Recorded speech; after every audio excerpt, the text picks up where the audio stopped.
ഇനിയിപ്പോ കേരളം വല്ലാത്ത തോൽവിയാന്നല്ലേ ഇങ്ങനെ നോക്കുന്നു നമ്മളും വിചാരിച്ചിട്ടില്ല. തുറന്നു പറയല, എല്ലാരും വരുന്ന ആഫീസ് എന്റെ ആഫീസാണ്. എല്ലാരും വരും, ലീഗുകാരും വരും, കോൺഗ്രസ്സുകാരും വരും, നമ്മുടെ പാർട്ടിക്കാരും വരും. നമ്മളെങ്ങനെ ഇരുന്ന് ചർച്ചയൊക്കെ ചെയ്യും. നമ്മളൊരു മൂന്നാം ഭരണം പ്രതീക്ഷിച്ചു ഞങ്ങളെല്ലാരും. ഞാനും വിചാരിച്ചു 2011 സമായിരിക്കും. 2011 നിങ്ങൾക്ക് അറിയാല, ഒരു 2020 മാച്ച് പോലെ. അല്ലെങ്കിൽ 2022 അർജന്റീന ഫ്രാൻസ് ഫൈനൽ പോലെയാ. ഇപ്പോഴത്തെ അല്ല, ഇപ്പോഴത്തെ കളി പോക്കാന്ന് വൺ സൈഡ് ടൈപ്പ്. നിങ്ങൾ അർജന്റീനക്കാരുണ്ടെങ്കിൽ, പക്ഷെ ഞാൻ അർജന്റീനയുടെ ആളാണ്. 120 കളി കണ്ടിട്ട് ഉറക്കം പോയി എന്നാണ് പ്രത്യേകിച്ച് കാര്യമൊന്നും ഉണ്ടായില്ല. 2022 വേൾഡ് കപ്പ് ഫൈനൽ പോലെയാ ഞാൻ 2011 ഇലക്ഷൻ കണ്ടത്. ഏതാണ്ട് അതിന് സമാന. ഞാൻ വിചാരിച്ച അങ്ങനെ തന്നെയാണ് ഇലക്ഷൻ. എന്താ ഞാൻ വിചാരിച്ചത്? ഒരു 68-72. നമ്മളാ വരുന്നെങ്കിൽ ഒരു 71-72. അവരാ വരുന്നെങ്കിൽ 75-76. അവരെ നേതാക്കന്മാർ സ്വകാര്യം വിളിച്ചു പറഞ്ഞു, സ്പീക്കറെ നമ്മൾ വരും, പക്ഷെ 75-76 എണ്ണം തുടങ്ങി. ആദ്യം പോസ്റ്റലാണ്, നമ്മൾ ലീഡ് ചെയ്യണം. അപ്പൊ നമ്മൾ തന്നീച്ചിങ്ങനെ ഇരുന്ന് ലീഡിംഗ് ആണ്. പോസ്റ്റൽ വന്നപ്പോ നമ്മൾ ലീഡാണ്. നമ്മൾ വിചാരിച്ച പോലെ കാര്യങ്ങൾ പോകുന്നു. അവസാനം മറ്റതെണ്ണം എണ്ണിയല്ല, എട്ടും അങ്ങ് ഒളിച്ചുപോയത്. ഏതാ തോൽവി? ഏത് ജാതി തോൽവിയാണ്? എന്റെ നാട്ടിൽ പയ്യന്നൂർ തോറ്റു, പിന്നെ നിലമ്പൂർ തോറ്റ വല്ല കാര്യമുണ്ടോ? പയ്യന്നൂർ തോറ്റാ പിന്നെ വണ്ടൂർ എണ്ണേണ്ട കാര്യമില്ല. പയ്യന്നൂർ തോറ്റാൽ വണ്ടൂർ എണ്ണേണ്ട കാര്യമില്ല. പിന്നെ നിങ്ങളങ്ങ് വിട്ടുകൊടുക്കുന്നതല്ലേ. ഇടതുപക്ഷ ജനാധിപത്യ മുന്നണിക്ക് കനത്ത പരാജയം കേരളത്തിലുണ്ടായി. പരാജയത്തിന്റെ കാരണം ഞങ്ങൾ കേട്ടു ജനങ്ങളോട്. ജനങ്ങൾക്കിടയിൽ ഞങ്ങൾ വിനയത്തോടെ പരാജയം ഏറ്റുവാങ്ങി. പരാജയത്തിന്റെ കാരണങ്ങൾ ഞങ്ങൾ പഠിച്ചു. ഞങ്ങൾ തീരുമാനിച്ചു, വിനയത്തോടെ ജനങ്ങളിലേക്ക് ഞങ്ങൾ ഇനിയും ഇറങ്ങും. ഓരോ തെരഞ്ഞെടുപ്പ് തോൽക്കുമ്പോഴും ഞങ്ങൾ എഴുതി തള്ളണ്ട. 2019 പാർലമെന്റ് ഞങ്ങൾ തോറ്റു. 19 ഓർക്ക് നമുക്ക് 1. ആ തെരഞ്ഞെടുപ്പ് കഴിഞ്ഞപ്പോ അന്നത്തെ സെക്രട്ടറി സഖാവ് കോടിയേരി ബാലകൃഷ്ണൻ പാർട്ടി തയ്യാറാക്കിയ രേഖ ഇങ്ങനെ പറയുന്നു: ഒരു തെരഞ്ഞെടുപ്പിൽ വോട്ട് ചെയ്തവർ എല്ലാ തെരഞ്ഞെടുപ്പിലും വോട്ട് ചെയ്യുന്നു, ഒരു തെരഞ്ഞെടുപ്പിൽ വോട്ട് ചെയ്യാത്തവർ എല്ലാ തെരഞ്ഞെടുപ്പിലും വോട്ട് ചെയ്യില്ല എന്ന നിഗമനത്തിലേക്ക് എത്തരുത്. അതേ നിങ്ങളോട് എനിക്ക് പറയാനുള്ളൂ.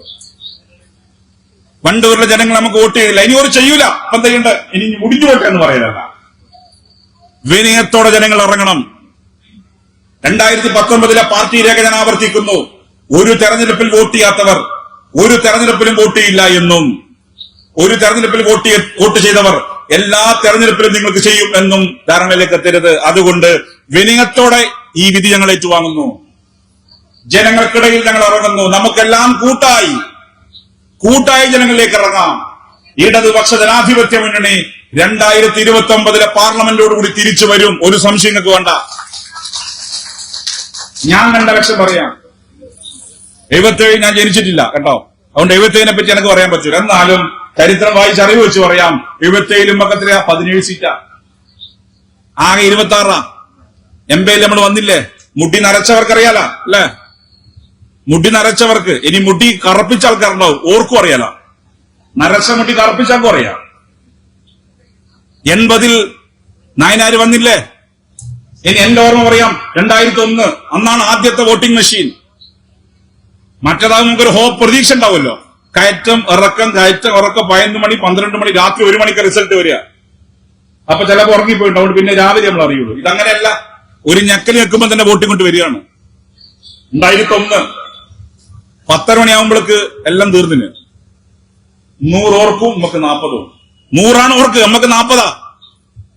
അന്ന് എന്റെ മണ്ഡലത്തിൽ കോടിയേരിയ സ്ഥാനാർത്ഥി. ഞാൻ ഇലക്ഷന്റെ ഒരു മുഖ്യ ചുമതലക്കാരനായിരുന്നു. SFI ഈ ശിവപ്രസാദനൊക്കെ പോലെ SFI. കോടിയേരി പറഞ്ഞൂടെ, നീ പോയി ലഡു മേടിച്ചിട്ട് വാ. ഞാൻ ബൂത്തിന്റെ കൗണ്ടിംഗ് സ്റ്റേഷന്റെ പുറത്തുനിന്ന് ബേക്കറിയിലേക്ക് പോകുമ്പോൾ റോട്ടുമ്മൽ ആരുമില്ല. ഇവിടെ നിങ്ങൾ ആന ഇറങ്ങിയാലുണ്ട്, അതുപോലെയാ തലശ്ശേരി ടൗൺ, ആരുമില്ല.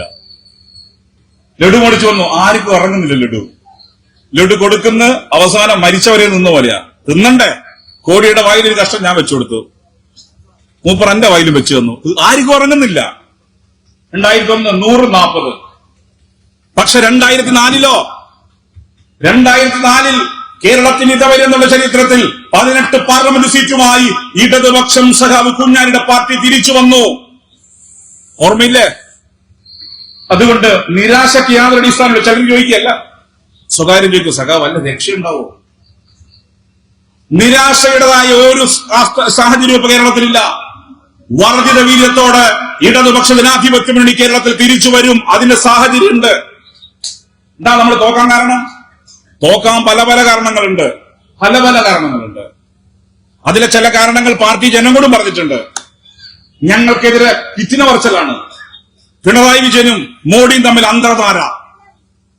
എന്താ പറഞ്ഞ? പിണറായി മോഡിയും തമ്മിൽ അന്തർധാര. പിണറായി വിജയൻ മുണ്ടെടുത്ത മോഡിയാ. ഇതാരാ പ്രചരിപ്പിച്ചത്? ഇത് പ്രചരിപ്പിച്ചത് UDF, കോൺഗ്രസും ലീഗുവാ.